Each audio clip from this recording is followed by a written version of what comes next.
বন্ধুরা সব booth side প্লেসমেন্টে তোমাদের স্বাগত। দেখো এই সপ্তাহের কর্মক্ষেত্র 3রা জুলাই যেটা প্রকাশিত হয়েছে, কোন কোন খবরকে তারা হেডলাইন করেছে। প্রথমে যে খবরটা বলবো সেটা হচ্ছে 17,727 অফিসার, অ্যাসিস্ট্যান্ট এবং ক্লার্ক, কেন্দ্রীয় সরকারের গ্র্যাজুয়েট যোগ্যতা, এই ধরনের একটা রিক্রুটমেন্টের খবর কিন্তু বেরিয়েছে অলরেডি। এই খবরটার ডিটেলস দেখে নিয়ে তোমরা সেই মতো অ্যাপ্লাই করবে। কেন্দ্রীয় সরকারে 8,326 মাল্টিটাস্কিং স্টাফ এবং হাবিলদার, এই ধরনের একটা খবরকেও তারা বড় করে হেডলাইন করেছে। পাঞ্জাব ন্যাশনাল ব্যাংকে 236 তরুণ তরুণীকে অ্যাপ্রেন্টিস ট্রেনিংয়ের মাধ্যমে নেওয়া হচ্ছে।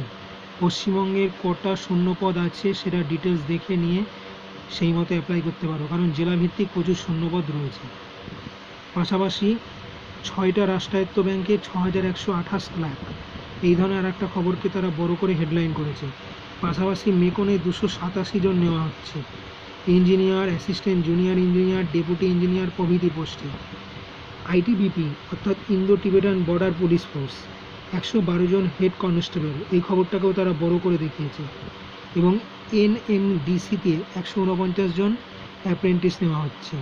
এর অলরেডি ওয়াক ইন ইন্টারভিউ কিন্তু 4 থেকে 9 জুলাইয়ের মধ্যে চলছে।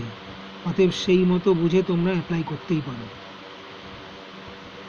তোমরা চ্যানেলটা লাইক করো, শেয়ার করো এবং সাবস্ক্রাইব করো, এবং কোনো মতামত জানানোর থাকলে অবশ্যই কমেন্ট করতে পারো।